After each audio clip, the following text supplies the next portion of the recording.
Before we get to today's episode, I want to take some time to thank you for listening to Bible Threads as a part of your faith journey. It means a lot to me as well as to the entire team at Time of Grace. At Time of Grace, we have the privilege of sharing the good news of God's amazing grace through multiple communication streams. There's Pastor Mike's weekly video messages, Grace Talks videos, daily Grace Moments devotions, printed books, Bible studies, and journals. Then, of course, we have 7 different podcasts, all delivering a message of God's grace. I also want to thank those of you who support this ministry. It's your gifts that make it possible for us to reach people around the world with the message of Jesus' love. So thank you. In our last episode, we considered the many times Jesus used his supernatural power and knowledge to change the lives of the people he met. But we're not finished yet. We have 2 groups of supernatural events that we'll dive into in today's episode. One group is a big one. All of the medical miracles that Jesus performed that didn't involve demon possession. And the second group involves Jesus' absolute power over death. The Bible is incredibly interconnected with threads that run through it from beginning to end. In this podcast, I will uncover these threads, help you dig deeper into God's truth, and inspire you to live your life with greater confidence and joy. Welcome to Bible Threads with me, Dr. Bruce Becker.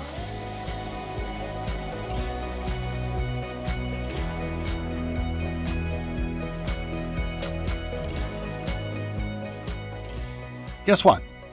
In our last episode, when we were covering Jesus healing people with demon possession, I missed one, and it's an important one. Sometime between Jesus feeding the 5,000 and his feeding of the 4,000, Jesus headed to the region along the Mediterranean Sea, the region of Tyre and Sidon. A Canaanite woman, aka a non-Jew, came crying to Jesus, "Lord, Son of David, have mercy on me. My daughter is suffering terribly from demon possession." Initially, Jesus ignored her. When she kept crying out, Jesus' disciples asked him to send her away. Then Jesus said something interesting. He said, "I was only sent to the lost sheep of Israel." And when the woman came and knelt in front of Jesus, "It is not right to take the children's bread and toss it to their dogs." "Yes, Lord," she said, "but even the dogs eat the crumbs that fall from their master's table." Then Jesus answered, "Woman, you have great faith. Your request is granted." And her daughter was healed from that very hour. Okay, now I'm finally finished with Jesus' miracles of healing people with demon possession. At least I hope so. I'd like to begin today with talking a bit about Jesus' ministry. 3 questions that people ask. How old was Jesus when he began his ministry? When did his ministry begin? How long did his ministry last? The answer to the first question is actually stated in the Bible. It's found in Luke chapter 3, just before the genealogy that traces Jesus back not just to Adam at creation, but to the Creator, God himself. Luke 3:23 says, "Now Jesus himself was about 30 years old when he began his ministry." So why age 30? In the Bible, age 30 is mentioned as the age when a man had the authority to be a leader. Do you know how old Joseph was when he began to serve as a ruler in Pharaoh's Egypt? 30. Do you know how old David was when he became king of Judah? 30. And in order to serve in the temple, a Levite needed to have reached his 30th birthday. Now, although it isn't specifically mentioned in the Bible, Jewish tradition required one to be 30 years old to be recognized as a rabbi, an authoritative teacher. In each case, whether you were a rabbi, a priest, or a king, one needed to be at least 30 years of age. Interesting, isn't it, that Jesus was all 3, prophet, priest, and king. When Jesus began his ministry, can only be approximated by what we know from the Bible and from history. In Luke 3:1, we're told that John the Baptist began his ministry in the 15th year of Tiberius Caesar's reign. Tiberius became emperor in 14 AD. So the 15th year of his reign would be 28 or 29 AD. Jesus began his ministry shortly after John because he was 6 months younger than John.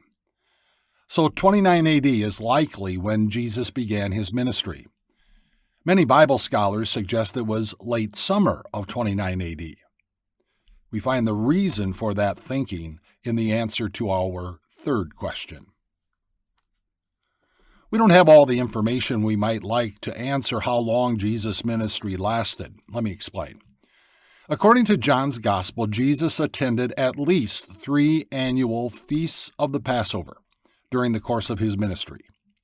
The first one is mentioned in John chapter 2. But this Passover would have likely been in the spring of the year 30 AD, and it isn't the start of Jesus' ministry. By that first Passover, just consider all that Jesus had already done. Jesus had been baptized in the Jordan River by John. From the Jordan, the Spirit led Jesus out into the desert for 40 days, where he was tempted by the devil. From the desert, he traveled north to Galilee to begin his preaching and teaching ministry. He spoke in the synagogue in Nazareth, where the crowd wanted to put him to death. He went then to Capernaum. He called his first disciples. He went to a wedding in Cana, where he performed his first miracle. From Cana, Jesus went back to Capernaum with his family. All this and more happened before he went to Jerusalem to celebrate the first Passover of his ministry. This is why Bible scholars believe Jesus' ministry started in late summer of 29 AD. Another Passover mentioned in John's Gospel is in John chapter 6, verse 4.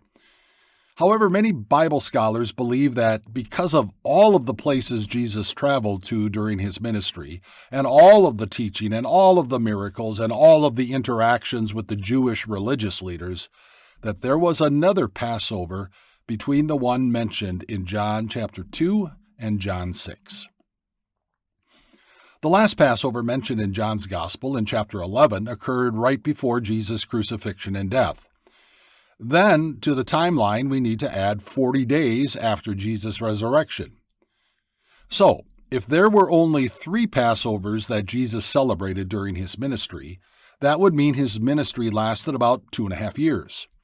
If there was another Passover between the first 2 mentioned in John's Gospel, then Jesus' ministry would have lasted about 3.5 years. For what it's worth, I favor the latter view, a 3+ year ministry. With that time frame in mind, let's look at this next big group of supernatural events in the ministry of Jesus, medical miracles. In John chapter 2, we learn that Jesus went to Jerusalem for his first Passover during his ministry. While in Jerusalem, Jesus went to the temple, and when he saw the money changers there, he drove them out. "How dare you turn my Father's house into a market?" The Jewish religious leaders challenged Jesus. "What miraculous sign can you show to prove your authority to do all of this?" Jesus answered them, "Destroy this temple, and I will raise it again in 3 days." Now the Jews thought he was referring to Herod's temple that took 46 years to build, but Jesus was talking about his body, his life. The disciples would recall what Jesus said on this particular day after his resurrection. But isn't it interesting that the next thing we learn would be an answer to the religious leaders' question about a miraculous sign? It's a summary statement. Now, while Jesus, was in Jerusalem at the Passover feast, many people saw the miraculous signs he was doing and believed in his name. On a second visit to Cana, there was a royal official whose son lay sick in Capernaum. This official came to Cana looking for Jesus, found him, and begged him to come and heal his son, who was close to death. Jesus told the man, "You may go. Your son will live."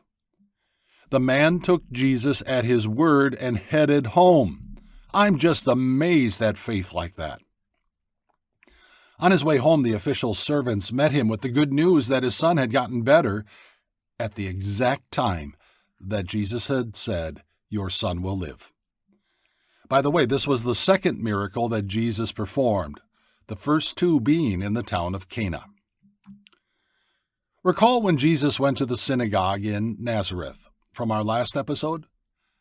Shortly after that event, he traveled north to Capernaum and went to teach in the synagogue there.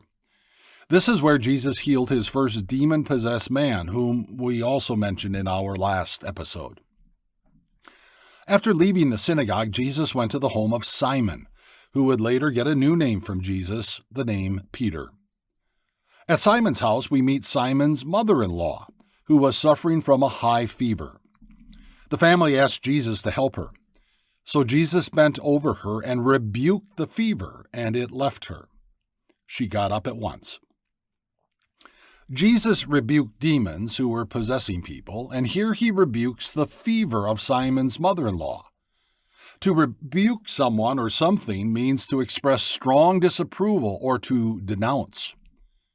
A question comes to mind, one that we can't answer. Did demons have anything to do with the high fever?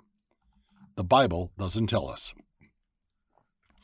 That evening, when the sun was setting, the people brought to Jesus all who had various kinds of sickness, and laying his hands on each one, he healed them. Moreover, demons came out of many people, shouting, "You are the Son of God." But he rebuked them and would not allow them to speak because they knew he was the Christ. It's clear that Jesus did not want any testimony that came from demons, even though that testimony was true. Shortly after Jesus called some of his first disciples, a man came to Jesus who was covered in leprosy. When he saw Jesus, he fell with his face to the ground and begged him, "Lord, if you are willing, you can make me clean." Jesus reached out his hand and touched the man. "I am willing," he said. "Be clean." And immediately the leprosy left him. I do want to mention that the Greek word translated as leprosy means any dreaded skin disease, of which leprosy was one kind. One of my favorite Bible stories as a kid that involved a medical miracle was the hole in the roof story. One day Jesus was teaching inside of a house. Some men approached the house carrying a man on a mat, think stretcher, who suffered from paralysis in his legs. They wanted to get the man to Jesus, but it was too crowded. So they went up on the roof, took off the tiles, and lowered the man into the house right in front of Jesus. When Jesus saw their faith, he said, "Friend, your sins are forgiven."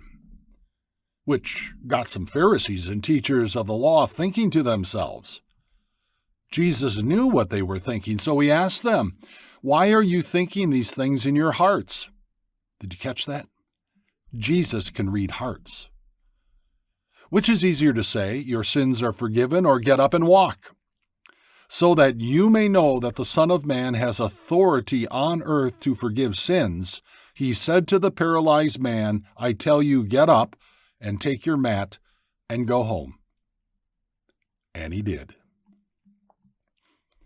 On another occasion, again in a synagogue on the Sabbath, Jesus again read the minds of the religious leaders who were looking for a reason to accuse him. They wanted to see if Jesus would heal on the Sabbath, which they believed was unlawful. Just prior to this event, Jesus had made the claim that he was Lord of the Sabbath. And there in the synagogue was a man with a shriveled hand. Jesus had the man stand in front of him, and then he asked the religious leaders, "I ask you, which is lawful on the Sabbath, to do good or to do evil, to save life or destroy it?" Jesus healed the man, making the religious leaders furious. Literally, the original word means they were filled with madness, and they began to plot how to get rid of Jesus. On a visit to Jerusalem, Jesus visited a pool of water known as Bethesda. Around the pool, there were people who had various medical conditions. Periodically, the waters in this pool would stir, and whoever could get into the pool first when the water stirred would be typically healed. There was a man there who could never get in the pool fast enough to be the first one. So Jesus asked him if he wanted to get well.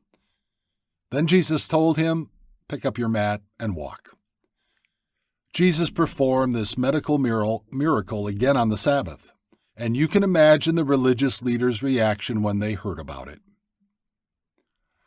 On Jesus' next trip to Capernaum, Jesus healed the servant of a Roman centurion. The centurion had heard that Jesus was in town, so he asked some Jewish elders to go to Jesus and plead on his behalf for Jesus to come and heal his servant. As Jesus headed to his house, some friends of the centurion met Jesus on the road, and they gave Jesus a message from the centurion. He said, "I don't deserve to have you come under my roof.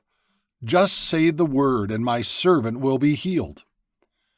Upon hearing this, Jesus said to the crowd, "I tell you, I have not found such great faith even in Israel." Then Jesus healed the servant without ever going to the centurion's home. In just a bit, we're going to talk about Jesus and the daughter of Jairus. When Jesus was on his way to Jairus' house, a rather unique medical miracle occurred. In Luke chapter 8, we learn that the crowds were almost crushing Jesus. There were so many of them. A woman was in that crowd who had a bleeding disorder for the previous 12 years. She came up behind Jesus and touched the edge of his cloak. Immediately, her bleeding stopped. Jesus wanted to know who touched him because he knew that his power had gone out. The woman came forward and fell at Jesus' feet and told Jesus why she did it. "Daughter, your faith has healed you. Go in peace." After this healing event, Jesus went on his way to Jairus' house. 2 blind men followed him, calling out, "Have mercy on us, Son of David." When he had gone indoors, the blind men came to him and asked them, "Do you believe that I'm able to do this?" "Yes, Lord," they replied. Then he touched their eyes and said, "According to your faith will it be done to you." And their sight was restored. It's at this point, apparently in Jesus' ministry, that he went to Tyre and Sidon and healed the Canaanite woman's daughter. And when he left that region, he traveled back to the Sea of Galilee and the Decapolis. The Decapolis were 10 ancient Greek cities, with 9 of the 10 located east of the Jordan River. There, some people brought to Jesus a man who was deaf and who could hardly talk. After taking the man away from the crowd, Jesus put his fingers in the man's ears. Then he spit and touched the man's tongue. Jesus looked up into the sky and with a deep sigh said to the man, "Ephphatha," which means "be opened." Immediately the man could hear and speak. From the Decapolis, located southeast of the Sea of Galilee, Jesus and his disciples got on a boat and traveled to the northwest shore of the Sea of Galilee, a region known as Dalmanutha. From there they headed to Bethsaida, where Jesus healed another blind man. This time, after leading him out of the village, Jesus spit in his eyes twice, because once wasn't enough, and his sight was restored. One day Jesus and his disciples were walking along and met a man who had been born blind. The disciples asked, Who sinned, this man or his parents, that he was born blind?" "Neither this man or his parents, but this happened so that the work of God might be displayed in his life." Then Jesus spit on the ground and made some mud with his saliva. He put the mud on the man's eyes and told him to go wash in the pool of Siloam. After he did, he could see. One Sabbath, Jesus encountered a woman who had been crippled for 18 years. She was bent forward and couldn't straighten up. Jesus said to her, "Woman, you are set free from your infirmity." He put his hands on her, and immediately she straightened up and praised God. Of course, the synagogue ruler was upset that Jesus healed on the Sabbath. On another Sabbath, Jesus went to eat in the house of a prominent Pharisee, and he was being watched. There was a man there who had dropsy. Do you know what dropsy is? Today we call it edema, too much fluid in the body's tissues. Jesus asked the Pharisees and experts in the law whether it was lawful to heal on the Sabbath. They didn't answer Jesus' question. It didn't matter. Jesus healed the man. One of the most well-known medical miracles was the healing of the 10 lepers. Jesus told these 10 lepers to go and show themselves to the priests to get a clean bill of health. On the way, they were healed. One of the takeaways of this event was that only one of the lepers returned to Jesus to give thanks, and he was a Samaritan, a non-Jew. This encounter occurred as Jesus was on his way to Jerusalem for his last Passover.